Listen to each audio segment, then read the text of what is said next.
Hello, I'm Sophie Volpp, Professor of East Asian Languages at Berkeley, and I'd like to welcome you to this evening's lecture at Center for Chinese Studies. Our speaker is Jeffery Moser.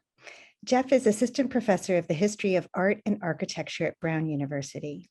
And I have to say, it's a particular pleasure to welcome him back today because Jeff is a graduate of our own department of history at Berkeley and studied Chinese history here as an undergrad.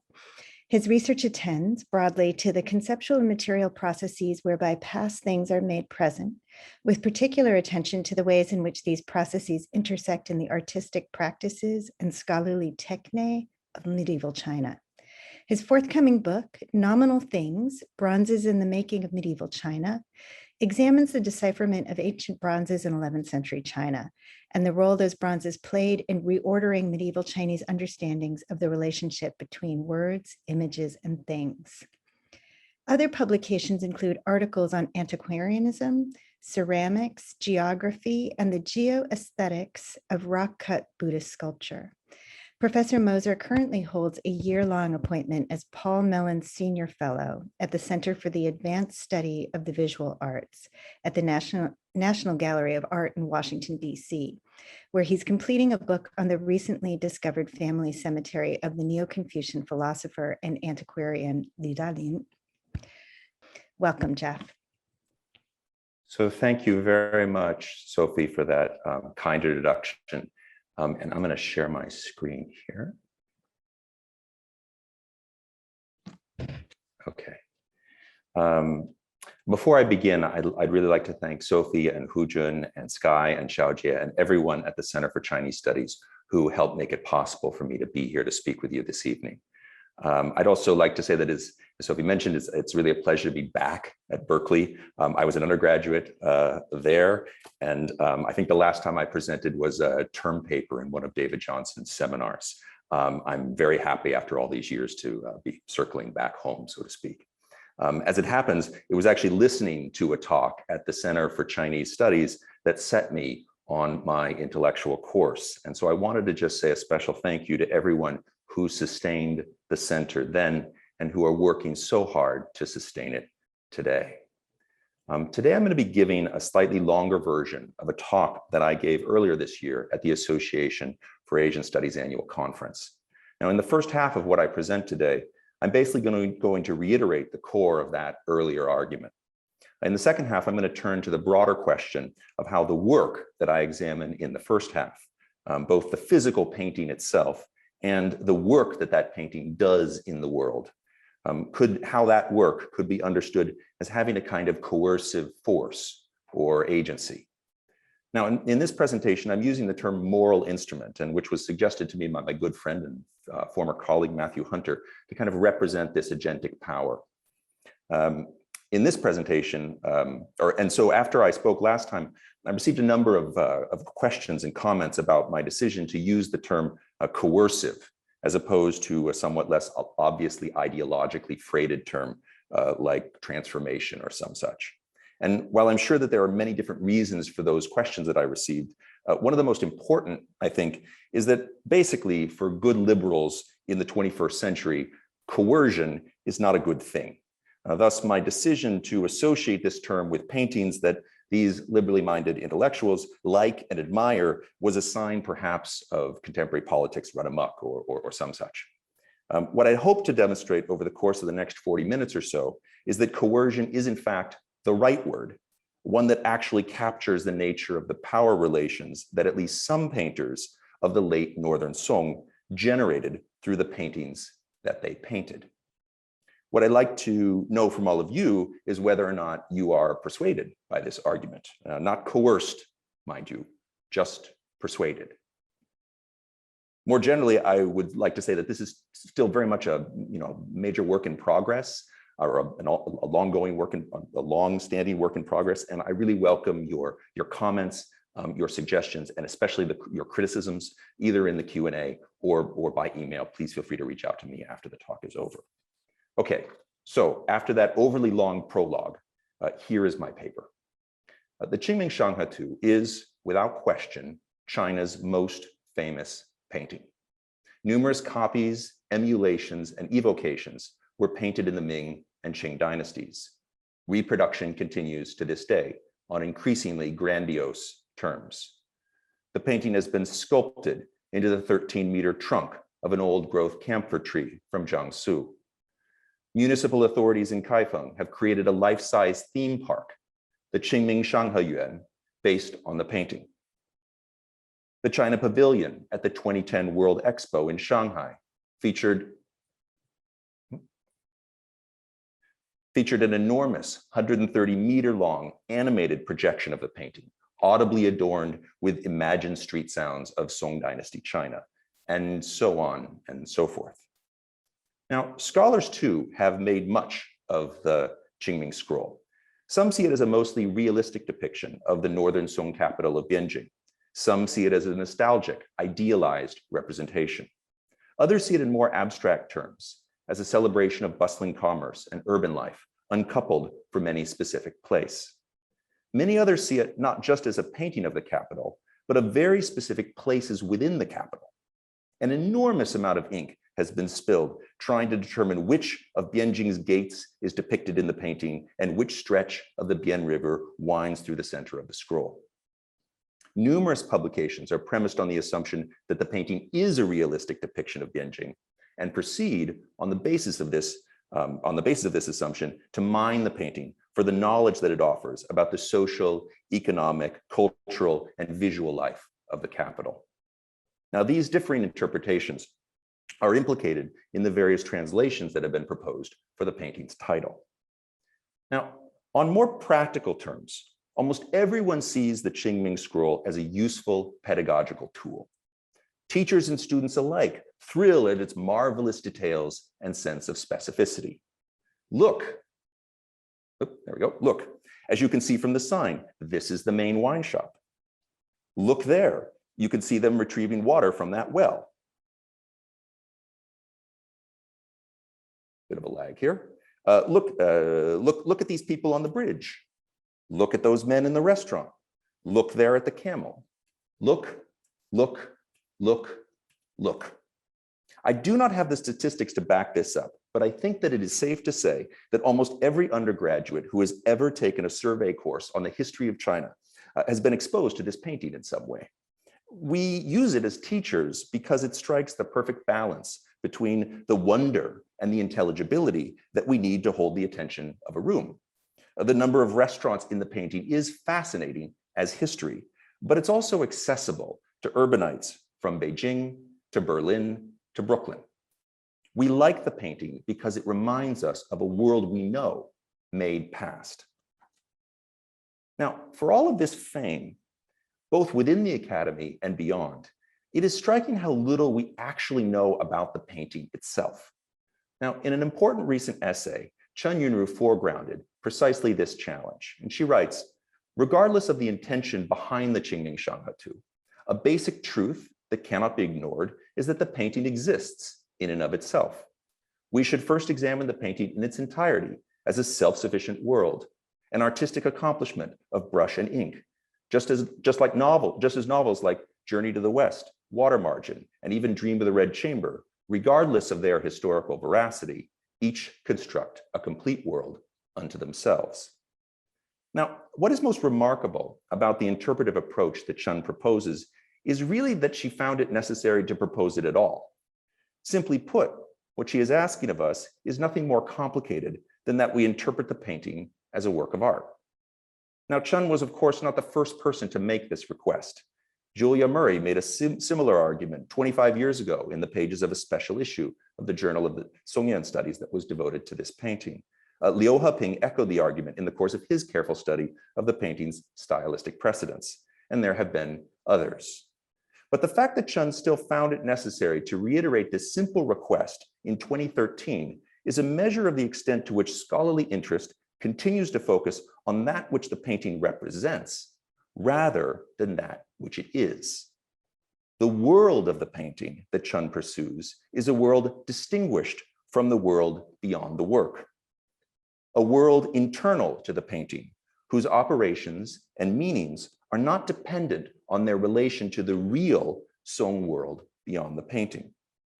Now, the essay from which my presentation today derives is a preliminary effort to elaborate the logic of Chun's approach, specifically by examining the way in which the world within the painting produces a world beyond it. Now, in contrast to the world beyond, whose pursuit has long guided the interpretation of the painting, the world that I am describing is an abstract and a minimal one, a series of prompts, essentially, that structure and encourage certain responses on the part of those who come into contact with the painting. These imperatives exist in tension with the social, cultural, situational, and other imperatives of the actual historical viewing subject. They constitute, in effect, the agency of the artwork, not as a nexus in a social network, but as an entity unto itself, one that participates in the production of the world around it. Now, in what follows, I will argue that the principal effects of the world within the painting, the principal effects that that world exerts on the world beyond, are spatial in nature. And I term these effects the scroll's visual kinetics, by which I mean the way in which the visual features of the painting, its composition, its details, its juxtapositions, and so forth, how these things prompt movement on the part of the viewer. Now, because these kinetics implicate both composition and movement, they are inherently spatial, and they generate interaction between two different ways of imagining and calculating space.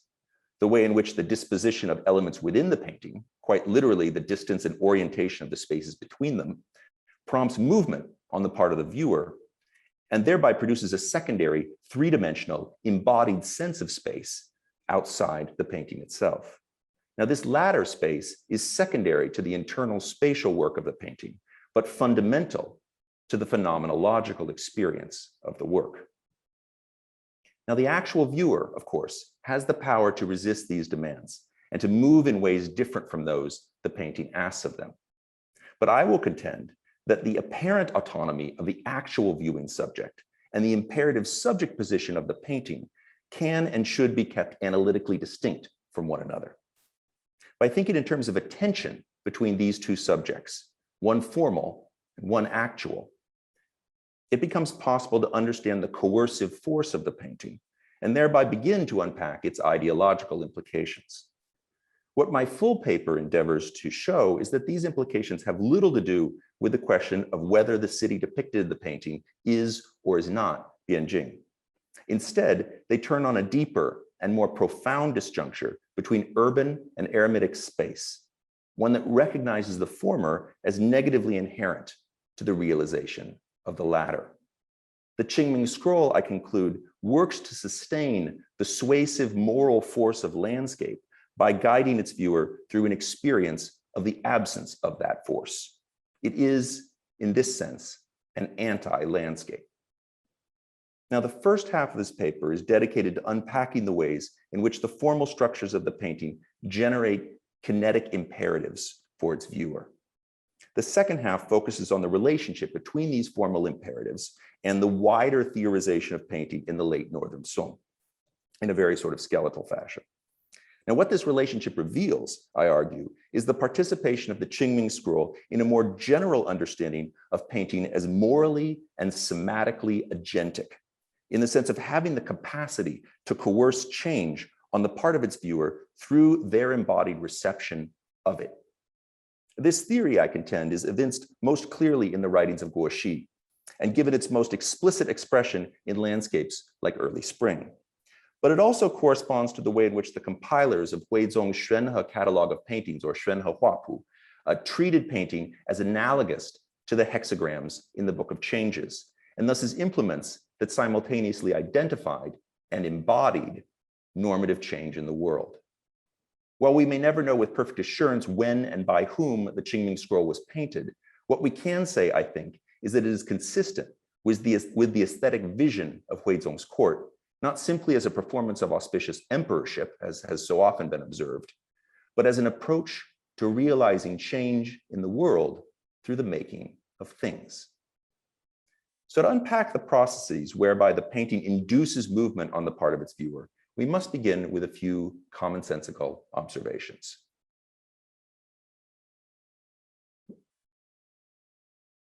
The most essential of these is that the painting is a hand scroll, and that as a hand scroll, it is fundamentally interactive.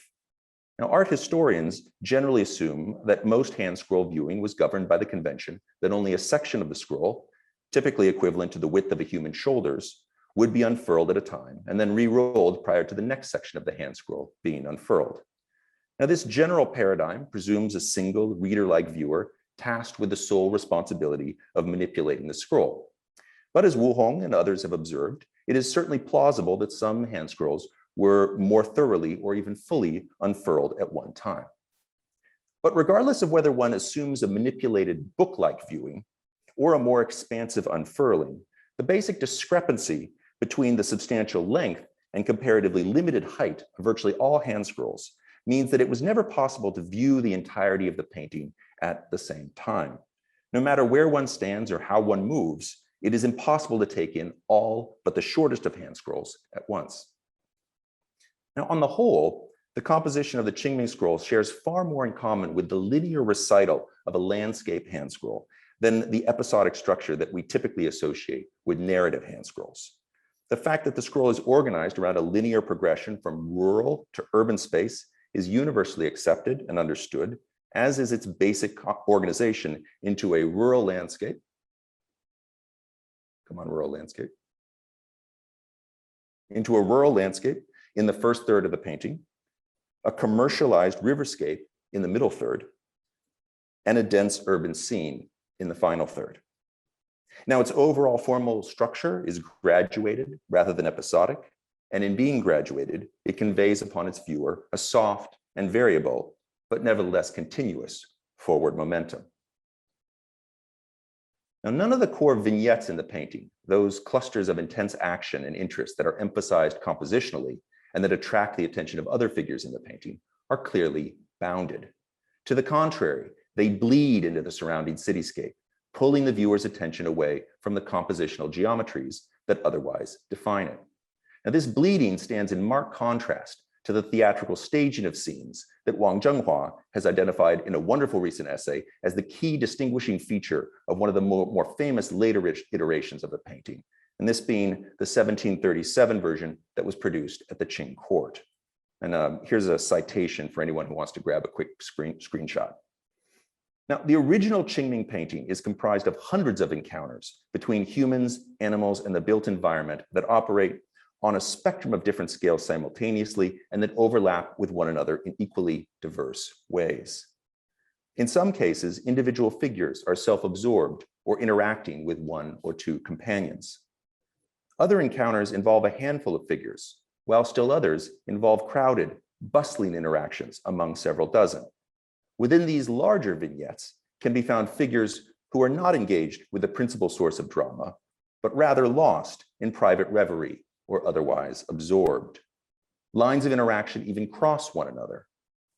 The collective gaze of the cluster of onlookers watching the boatmen struggling to maneuver their craft from their vantage point adjacent to the bridge is crossed, for example, by a separate line of hand signaling and gesticulation between a figure on the bridge and a pair of figures waving from their boat moored in the foreground. Now, these competing lines of sight pull the viewer's attention in multiple directions simultaneously, drawing them from the drama of one vignette into another and back again. Now, these competing claims on the viewer's attention have somatic implications. It goes without saying that the painting rewards close looking. Proximity to the painting reveals a host of detail that makes it possible to decipher the relationships between the figures. Arms wave, heads turn, eyes catch. Even given the fact that none of the figures in the painting are more than 2 to 3 centimeters in height, even with perfect vision, one still has to draw quite close to the surface of the painting to register all of the meaningful detail. Ideally, no more than a foot or so. At such a range, only about 30 to 40 centimeters of the length of the painting is within one's field of vision. But the interactions between the figures far exceed this field. In some cases, figures as far as 60 meters or 60 centimeters apart are clearly interacting with one another. And what this means in embodied terms is that the viewer needs to turn their head and physically move their body in order to resolve the scene in their mind. Now, viewing the Qingming scroll is thus an intensely mobile experience, in a sense far exceeding that of the normal conventions of hand scroll viewing.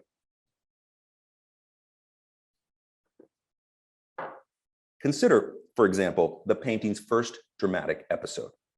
Roughly 70 centimeters from the rightmost edge of the painting, one encounters a procession. At the head of the procession, a donkey or horse has broken free and is running full tilt toward a small child in the road ahead. As the animal's handlers race after it, gesticulating wildly, an adult standing in front of a strange wooden contraption reaches out to the child as if to beckon it out of harm's way.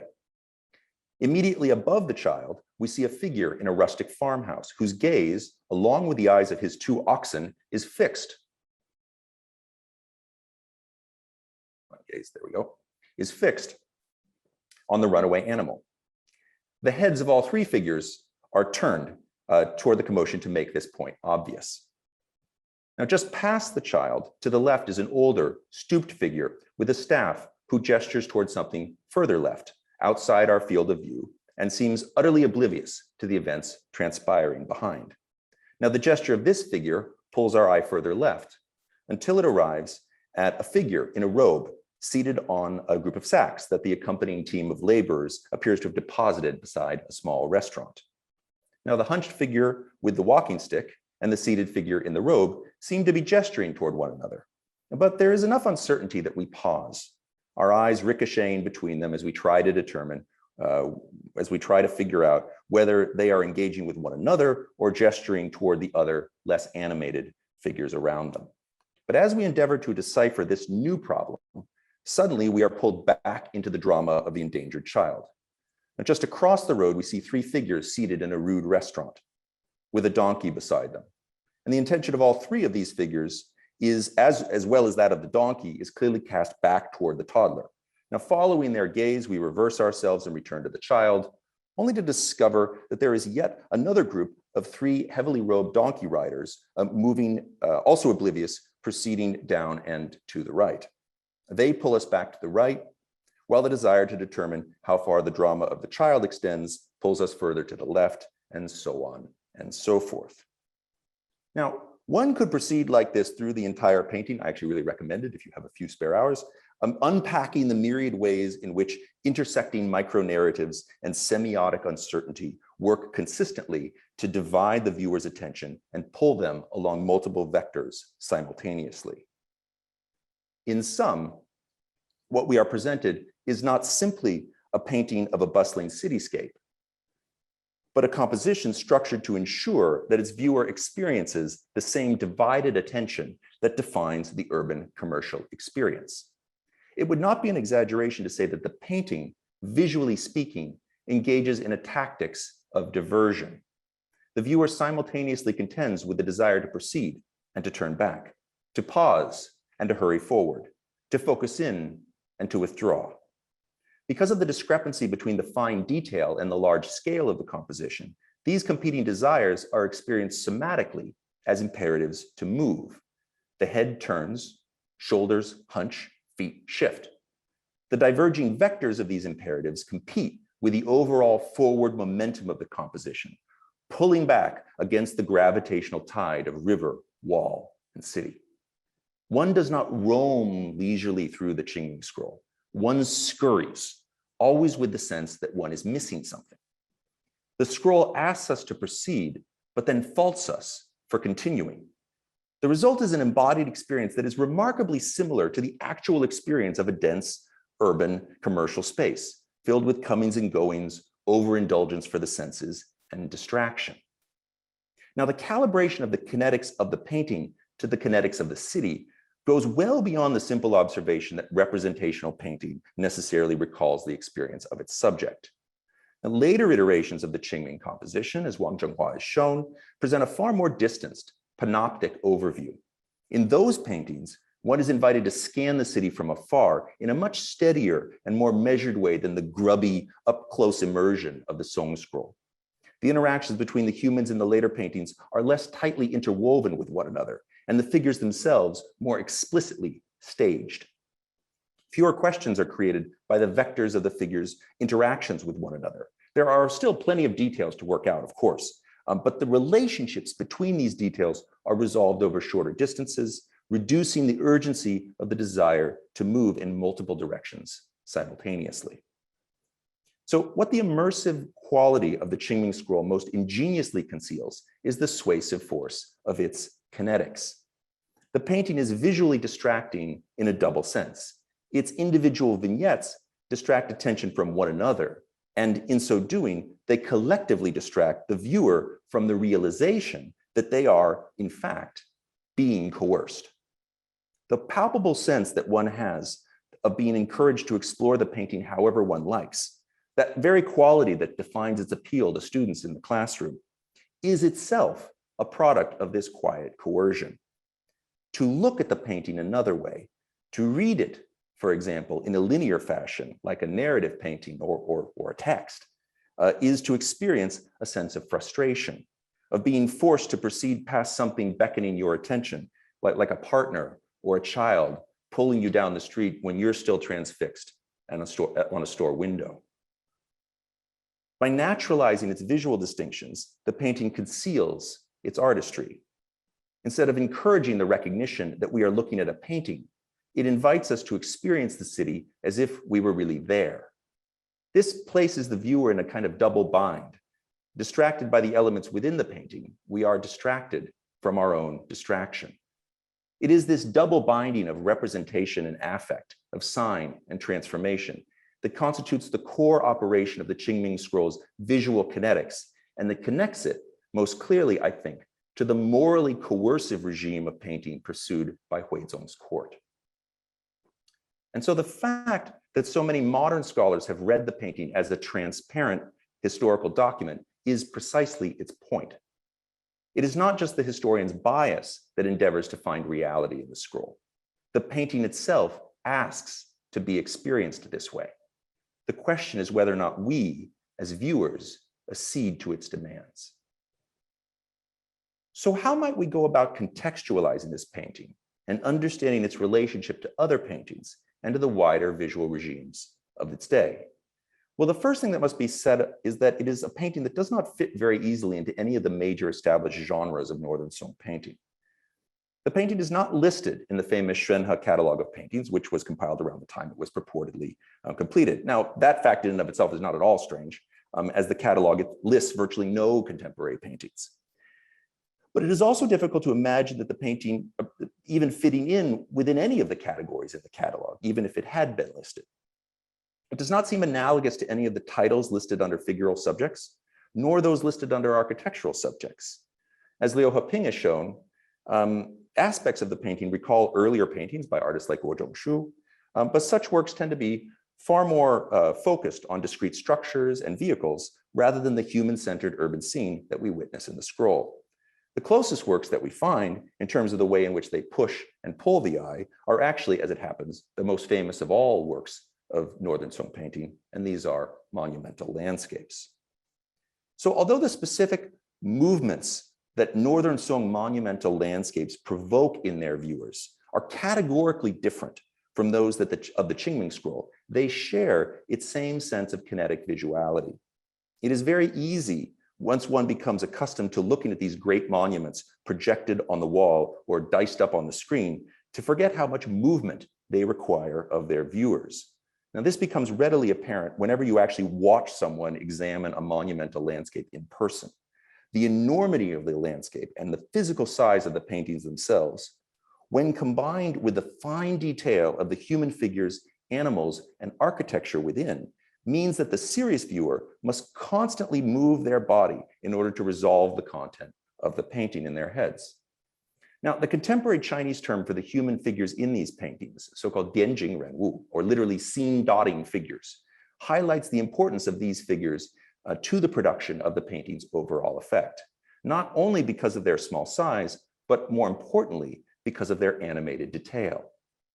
Now, interest in these figures has waxed and waned over the years, but even when they have been taken as the primary subject of attention, as in Richard Barnhart's classic article on figures in landscape, interest has generally focused on how the figures contribute symbolically to the meaning of the painting.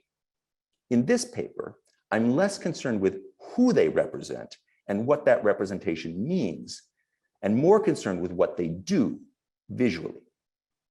So for classic works like Fan Quan's Travelers Among Mountains and Streams and Guo Shi's Early Spring, both of which measure more than 1.5 meters in height, one must step back to a distance of nearly 2 meters to take in the entirety of the scene, and then approach to no more than a foot to decipher the activities of the human beings deciphered or just depicted therein.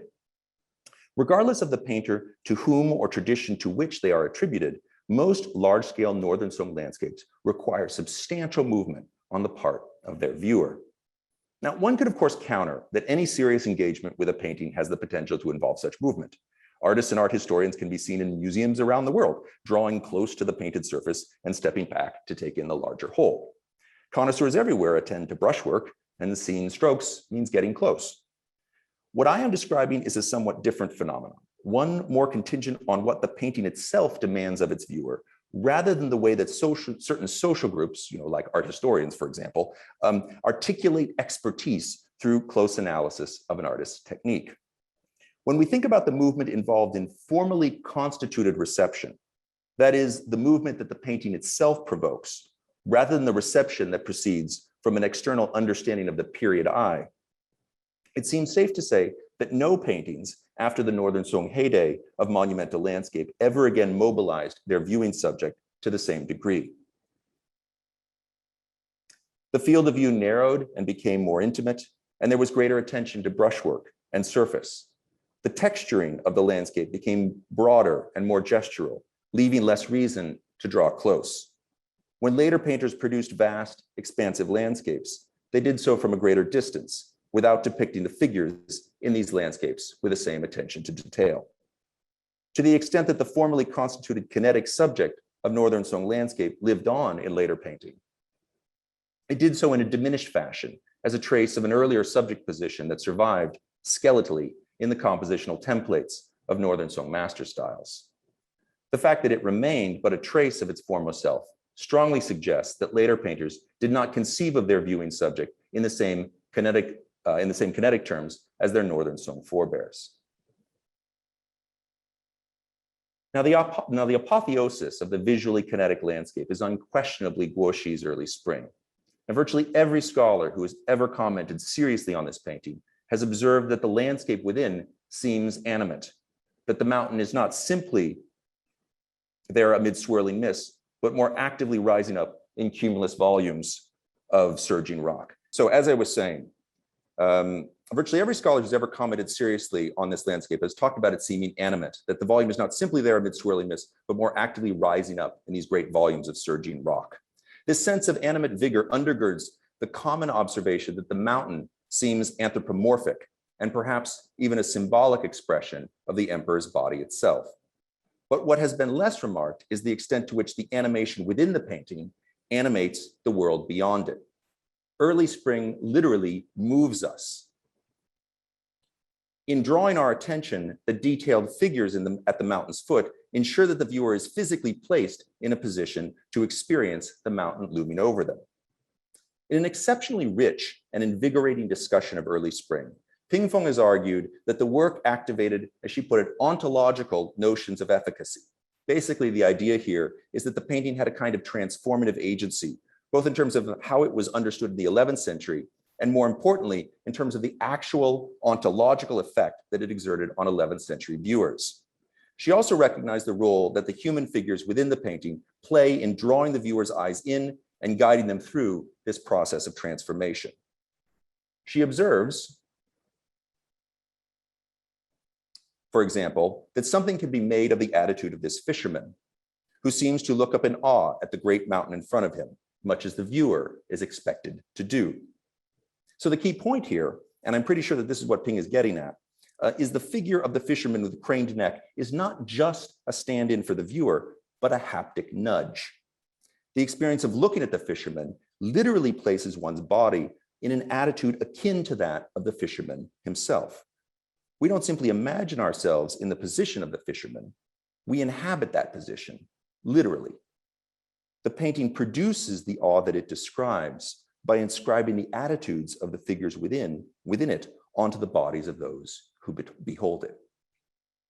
In other words, the monumentality of the painting is not simply a product of the relative scale of the elements within it, but indeed the result of changes that the painting elicits in the viewing subject as a human body in space.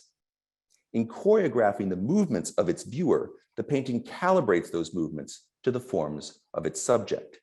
It is, in this sense, less a picture than a tour of the mountains, one that not only guides the eye, but provokes a series of embodied reactions that emulate the reactions that one would have if one was actually walking in the mountains. It tells the viewer where to pause and crane their neck, where to peer deeply into the distance, and where to bend their knees to explore the undergrowth.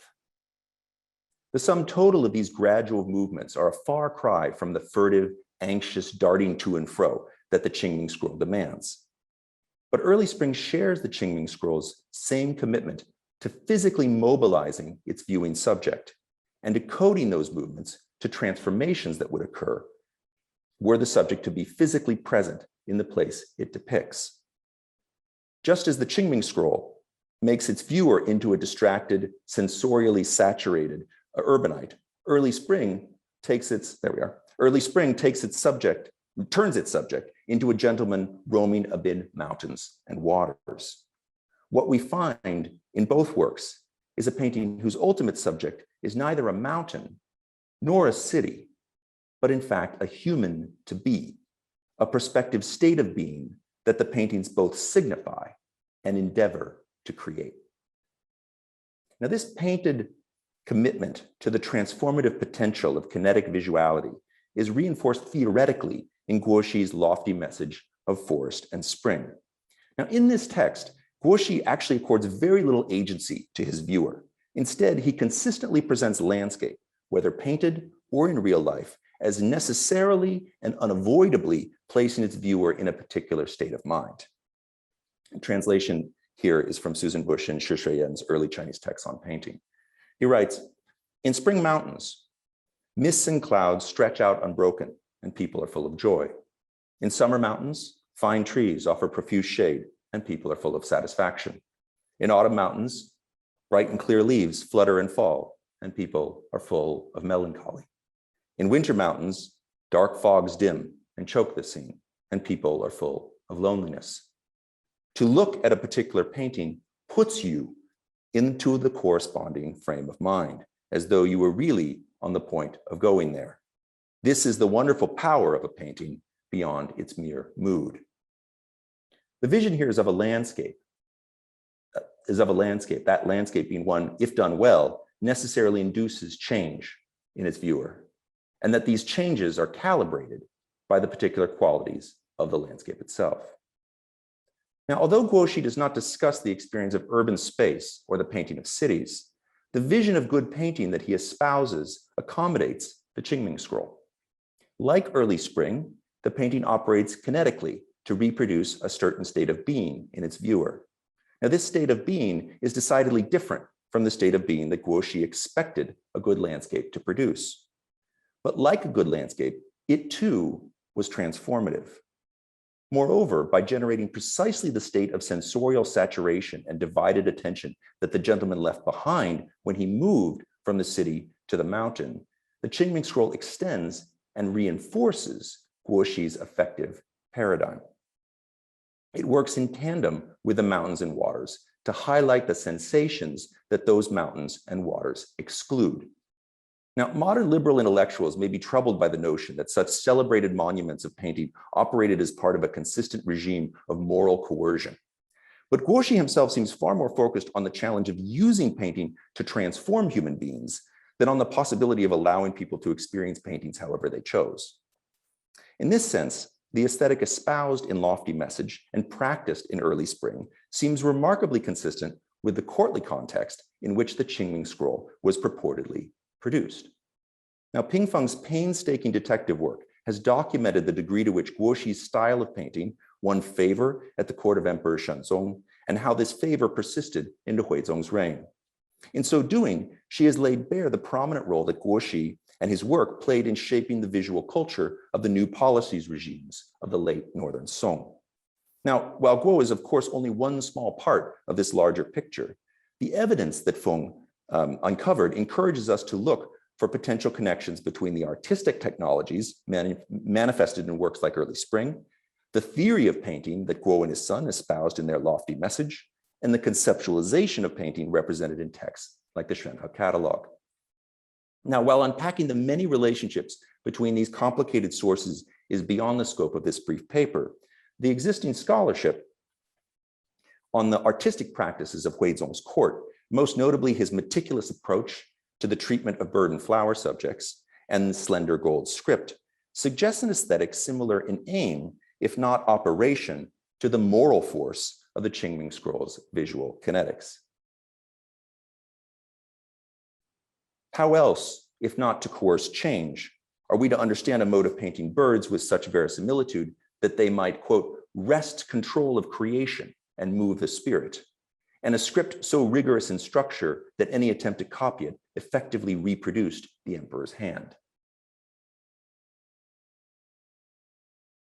When one takes a step back and considers such work in the wider context of Huizong's support of the new policies, his ritual reforms, even the questions that he posed to examination candidates, it seems altogether unsurprising that a court so committed to transforming the world would patronize and encourage modes of painting that did precisely that.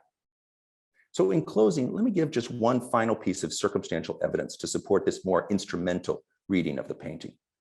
One of the things that always struck me as interesting about the catalogs of Huizong's painting and antiquity collections is the frequency with which they invoke the hexagrams of the Book of Changes to explain why the catalogs are organized as they are and why the painters in their pages painted as they did. The fact that the compilers of these catalogs thought about the objects therein as extensions of hexagrammatically inscribed processes reinforces the sense of instrumentality that I've been discussing. If art is like a hexagram, then it is a device at once graphic and substantial, a tool designed to both signify and to bring about change. In the same sense that the Qingming Scroll called forth the reality that it represented, the hexagrams of the changes, after all, were classically understood to embody the happening of what they showed.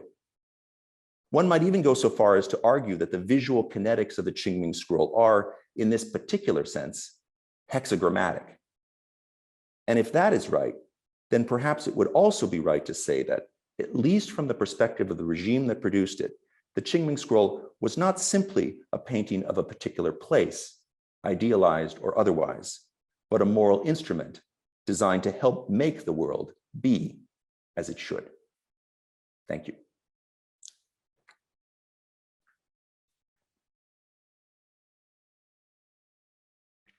Thank you so much, Jeff.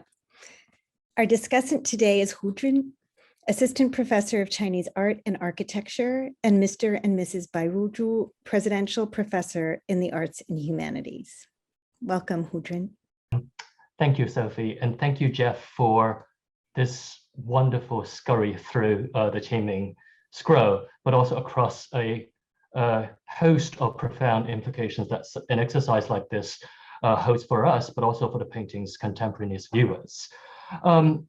I continue to be struck by, the transparent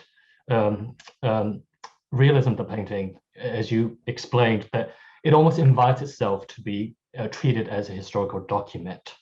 But once we set aside the thorny issue of the subject, whether, what the painting represents, once we focus on the world within that painting, a world that you so well unpack for us over the course of the last 40 minutes, we'll begin to notice new things. I expect our audience, the members of our audience, will have lots of questions. So I'll start with two to kick us off. And just to play devil's advocate a little bit, and returning to the thorny questions of dating and attribution. And I think you've made a very convincing case towards the end of the lecture that the imperatives generated by the painting are in accordance with this general vision at Huizong's court that deems painting as this transformative agent. But if this were, let's just suppose that this painting weren't painted by Zhang Zeduan, and it wasn't painted at Huizong's court. Let's say if it was painted in the later years of Shenzong's court or even Zhezong's court, would that have made a difference? Or in a way, your talk is helping us to find a new way to help date and attribute this painting. A second question also has to do with sort of time, that is the post-Song development of, or maybe the decline and the disappearance of the kind of visual kinetics generated by the Qingming Scroll or by Guoxi's early spring. As you explained, and I was trying to think in my head, trying to find a counterexample to this, but I have to agree, no post-Song painting I can think of off the top of my head mobilizes the viewer physically the same way that the early spring does. So can you maybe comment a little bit on why, what kinds of, can you think of reasons to account for the disappearance of this effective paradigm and this faith in the painting's capacity to mobilize its viewer physically and to make a point with that, that kind of mobilization? Sure, absolutely, and thank you very much, Jun, for those questions. So first, I think that the sort of the question of attribution and dating. I mean, so what I'm seeing in this painting is, in a way, sort of thinking about, I don't see a sharp distinction between sort of early, late Five Dynasties, early Northern Song monumental landscapes, and the sort of late Northern Song monumental landscapes in terms of this visual, sort of the visual kinetics that I'm talking about. So, there's a certain way that one could imagine, just hypothetically, the painting be a little bit earlier in time without it being too disruptive to the kind of narrative that I've laid out as I can imagine it. That said, I do feel like actually part of what's interesting and innovative of Guoxi's work is the way in which the figures do more in terms of how they manipulate the viewer and how they guide the viewer through the painting. So I do think, there's not enough evidence to be able to say this really definitively, but it does feel, to me at least, that there is a kind of increasing and intensification of the logic of viewer mobilization going on when we start to move into the 1070s and the 1080s. And, this is still something that I'm still working out myself. This is kind of a skeletal outline of some ideas. And so I'm still sort of looking for other examples to think this through with. And of course, this is to everyone out there. I would love it if you had suggestions of paintings that either support or refute what I've just said. On the second question of remind me, you were asking about, will you just very quickly remind me the second part of your question? I meant in a talk, one gets the impression that there is this Northern Song moment when paintings were expected to do this, and then you mentioned that one can't think of a post-Song painting that mobilizes the physical movement of the viewer the same way that the early spring does. Right. So would you like to speculate on the reasons why? Oh, right, yes, of course. Why this, right, right. Got it, thank you. Sorry, momentary lapse. So what I would say is that, actually, I think that, a lot of the things that people say about what happens in the Southern Song and the Yuan is actually part of it. I actually think that there is a greater attention to surface. I think that the way in which one experiences painting becomes more mediated through poetry and other forms of literary representation. And I think that kind of mediation leads to a sort of more intimate subject position and shifts the overall way in which one thinks about their relationship to the painting surface. So I think that in a sense, the space within the painting becomes, in a simple sense, becomes more mediated both by textual mediation through various lyrical forms, and also by the sort of superficial mediation of the plane upon which the calligraphy and the brushstrokes are added. And so I think together those two things sort of shift us, shift away from this kind of more immersive mode of viewing that seems so characteristic of the late Northern Song. That's a big general answer, but that's what I'll say in the limited time I have. Yeah, I wonder, again, thinking about this particular period, I wonder if there's a way, or again, inviting you to comment on this, because in a way you're helping us experience two paintings, the Qingming Scroll and the early spring, paintings that are taught often, very differently. But you're making an argument again. I'm actually very taken by that argument that there's a way to think of both painting doing very similar things. But I also wonder if there's a way to think about thinking in terms of scale. That is, in a way, the Qingming Scroll does what it does precisely by this striking discrepancy between how small that painting is and what it's designed to contain. And as you pointed out, there's sort of this is the internal scale to the figures, and in the early spring, that really, mobilizes the viewer to go back and forth between the surface of the painting when it's hung in front of him or her. But I wonder, in that sense, is there a way to account for the appearance of small scenes or 小景图, something that Ping Feng also discusses in her book? Does that mark sort of the departure of this sort of how scale operates in mobilizing the experience of the viewer, and therefore, in a way, anticipating the demise of the very paradigm that some of these paintings seem to encapsulate?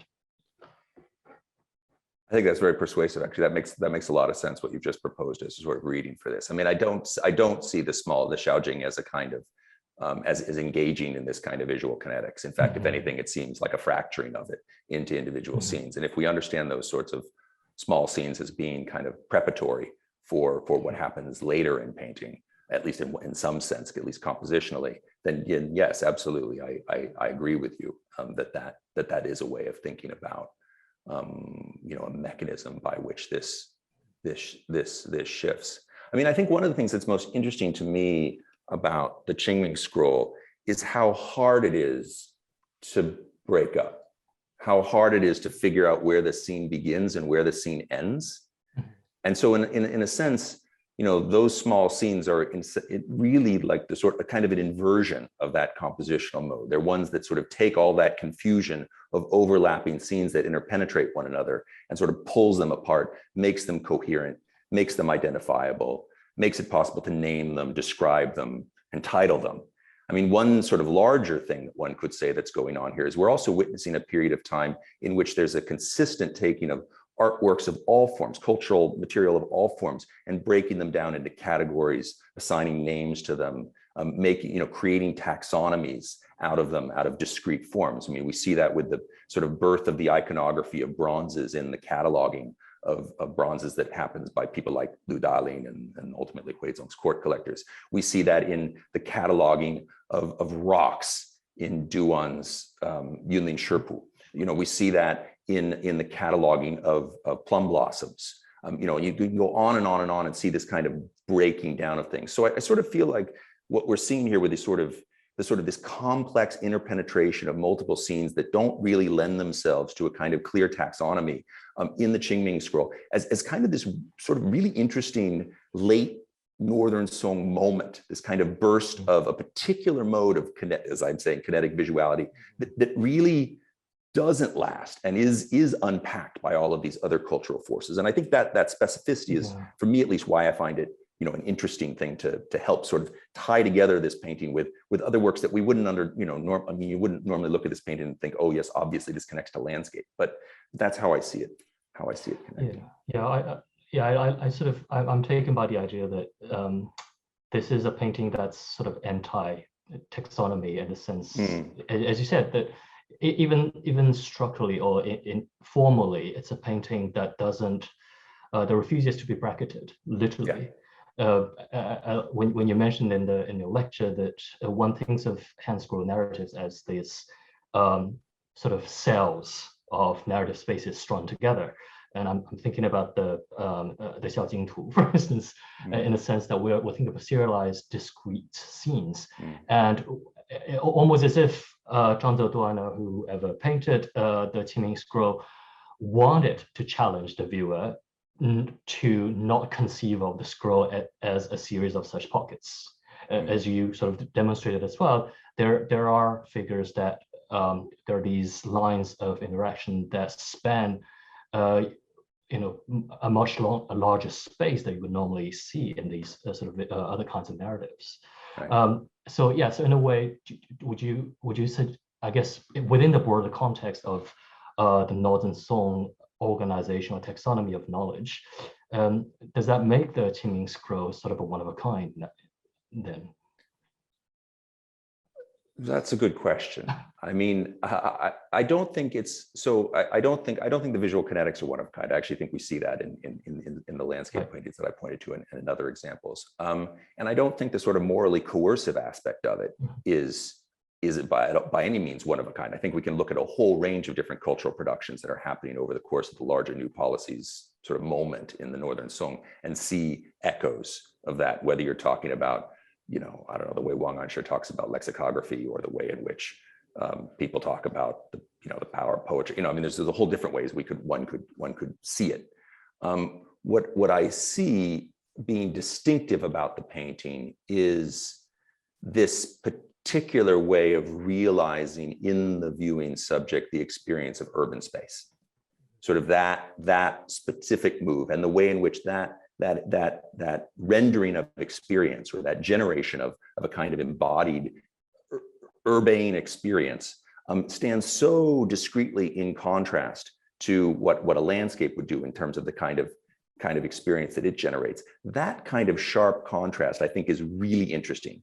And I mean, you know, part of me wants to look for ways to relate it to broader issues of, you know, urbanization, change that are going on, trying to find a way to fit the city into the larger sort of, if you will, a kind of the effective paradigm of painting more generally, and sort of not quite knowing where to put it or how to deal with it. And this is sort of one experiment. I mean, it does seem striking to me that later iterations of the Qingming Scroll don't really do what we see this particular version doing. And that's, again, a reason that I do find it as a kind of very distinct to this moment. But exactly its valences, whether there's other ways that we might think of analogous treatments of urban space, or analogous attempts to reproduce the experience of urban space in the human subject, is to me still an open question. I'd love, if others have suggestions for other things that I should put into dialogue with this, I'd love to hear them. I guess I've postulated a usual suspect, which that is Meng Yuanlao's Dongjing Menhua Lu. So which is sort of often taken as the textual cue for interpreting the painting. Yeah. But, comparing the structure of the text and the ways in which, again, figures belonging to slightly different sort of pockets of spaces seem to interact with each other. Is there a way to think of them as two different ways of conveying that urban experience? Maybe I need to think more about it. I mean, I have to say that part of what I was trying to do in this project is steer as clear from the text as I could, because they have so sort of overwritten the painting and what we can say about it. So you know, I'm a little bit loath is not the right word. That's too strong. I'm a little bit I have a little bit of sense of trepidation about sort of engaging that. But I mean, I do think that what you're saying could certainly be possible, and I'll think more about that. That's a good suggestion. I'll start. The questions have started to come in, so I'll start reading out the questions from the members of the audience. We have our first questions from Jianqing Chen. So I'm going to just read the question verbatim aloud. Thank you so much for this talk, which is so illuminating. I'm really convinced by your idea of coercion in terms of how viewers are physically mobilized by the visual scheme of scroll painting. Could you elaborate on why you think this coercion is moral rather than just embodied or perceptual? I understand the morals as beliefs concerning what is right or wrong, but I think it is not how you use the term moral. Does it relate to the creation of a new mode of subjectivity, since you talked about 转造化而已精神, sort of towards the end when you were discussing Hui Zong? So thank you, Jianqing, for that great question. I use moral in a general sense to suggest that there is a sort of order or structure to the cosmos that these paintings are meant to support and instantiate, and it's moral in the sense that the people who are arguing for this are, you know, arguing that that things that we might think of as moral judgments about what's right and wrong, good and bad, the appropriate hierarchies of, appropriate social hierarchies, these sorts of things, the appropriate place of men and women in the larger hierarchy, the appropriate place of families and so forth. All of that is part of a kind of larger and collective moral vision that is regarded certainly by the court at this time as wound up, as wrapped up in the larger cosmology. So that's it's coercive. I think of it as morally, not just perceptually coercive, not just about trying to change you or change your perception, but actually trying to make you into the person that you're supposed to be. I mean, we see this most clearly with the sort of the idea of the kind of gentleman being one who is nurtured amid the landscapes of sort of eremitic space. That ideal that if you would then be in that space, you would then be transformed in a way that would make you into a proper junzi. That's part of what I'm talking about here. That's why I'm trying to get at. That's why I use the term moral. Now we have two questions from Peter Volpp. Question one: Jeff had to miss part of the talk. Perhaps you mentioned this. Do you see the watermill painting Liu Heping has written about as being of the same ilk? And then there's a second question. How do later versions of this, for instance, the Qing version, read the Song scroll? So those are great questions. And I should say, thank you, Peter, for coming to the talk. I should say that I should have said this in the talk proper, but some of the things that I actually think about early spring are actually echoes of conversations that I've had with Peter. So thank you, Peter, for being here, and thank you for being an inspiring teacher. I would say that I think that what's happening in the watermill painting doesn't have that same kind of unbounded quality. I mean, I think the figures, their relationship to one another, their relationship to the larger sort of architectural framework of the watermill, the larger scene, is actually much more, clearly and carefully bounded. There's of course a certain inherent amount of kinetics built into it, but I don't see it as having the same kind of confusion of space and confusion of lines of sight, micro narratives, and so forth as something like the Qingming scroll. And to answer your second question, I think there's a lot of different ways that one could answer this, but maybe actually I'll go back to what Hu-Jun was saying about the small scene. I mean, one way to think about, and this is also echoing what Wang Zhenghua has really argued, I think, very persuasively in her paper, that what you see in the later versions of the Qingming scroll is a much more sort of staged representation. So the mobilization of architectural features, the broader compositional geometries of the painting are actually sort of mobilized to kind of create more bounded scenes within the larger painting. They're not bounded in the way that a narrative Handscroll scenes would be clearly bounded, by bracketing, by landscape elements or text or something like that. But there's still a sort of a much stronger sense of a kind of clear and distinct compositional framing around each of the various vignettes that make up the larger painting.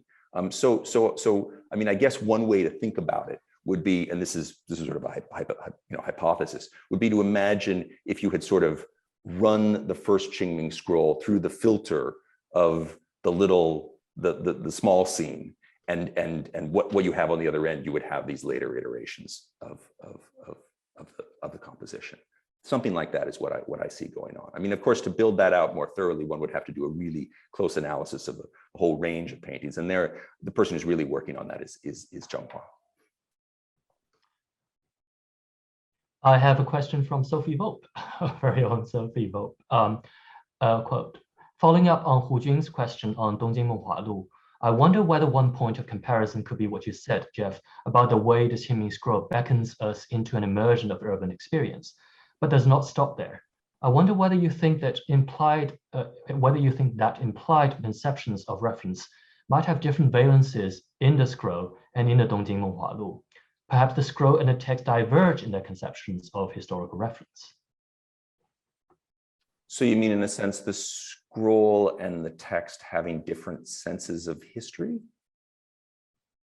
Is that? Yes. Okay. Yeah, that's a really good observation.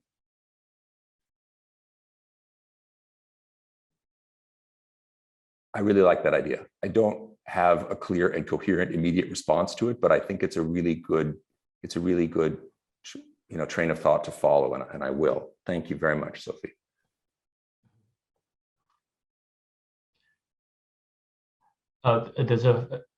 There's a follow-up question from Sophie. Do you think the Qingming Scroll is sui generis?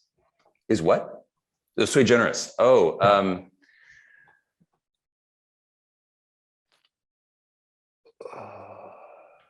I don't know of anything that precedes it like this.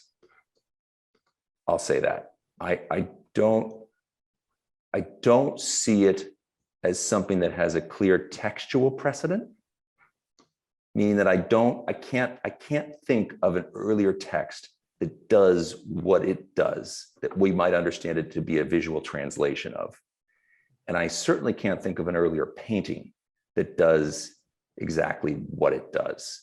I mean, the closest that I can think of are monumental landscapes that mobilize the viewing subject in the sort of complex ways that I was charting. But I don't have a kind of, so I mean, I don't think it sprang out. I don't think it sprang sort of out of I don't think it sprang out of nowhere. I think it was in fact encouraged by things that were happening already in landscape. But applying those things to an urban scene like what we see in the Qingming Scroll, that I can't think of a precedent for that. I have sort of a related question, well, perhaps not about sui generis, but again, sometimes I need to grapple with this, this sense that this painting is just so unusual for its time. But I'm just thinking, for Guoxi's career and for the for the works he's produced at the court, because we have a track record, we have again a carefully constructed history of his work at the Song court that has been done by Ping Feng. We get a sense of what kind, under what kind of circumstances a lot of these works were commissioned. We know next to nothing about Zhang Zeduan. But I guess it really, again, I'm just inviting you to speculate what kinds of, if this is done during Huizong's time, then what sort of circumstances would have prompted a painting like this to be commissioned or to be produced?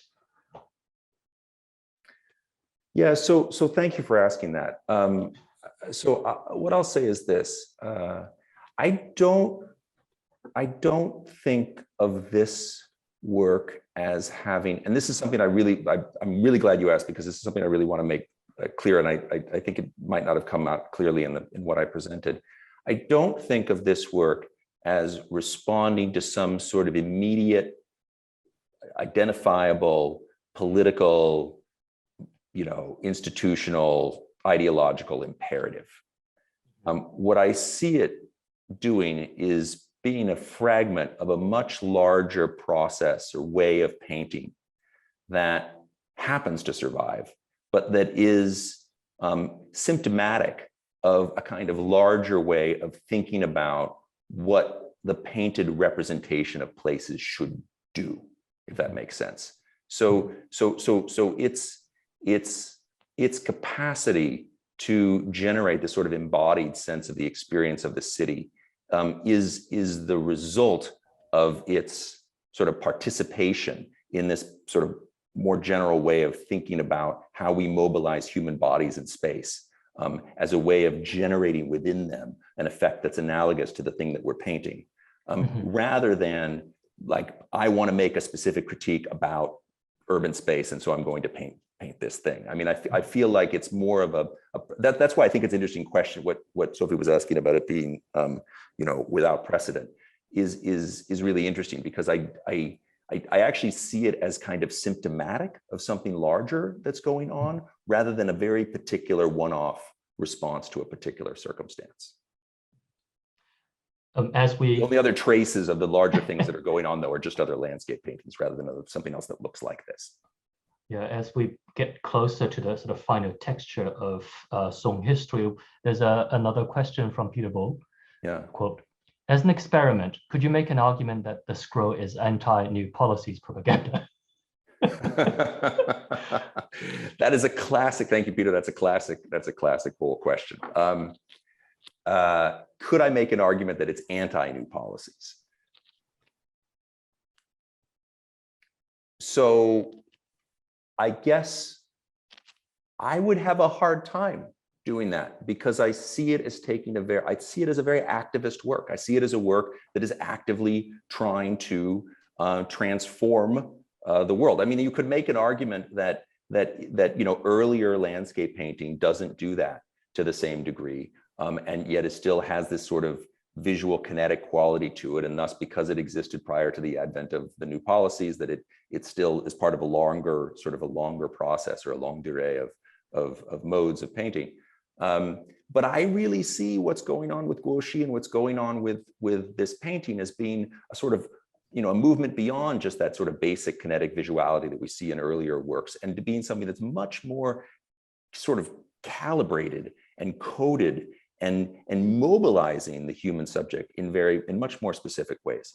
And I mean, the obvious thing to relate that to is not the new policies, specifically in terms of a series of political positions, but a more general set of ideological assumptions, circumstances, notions that we see being associated with the figures at court who are most associated with the new policies.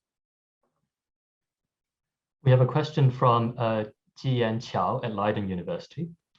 How does your interpretation of the painting during the Huizong era relate to Wang Anshi's political theory centered on transforming morality, given the continuity between Huizong and Shenzong with regards to the new policies?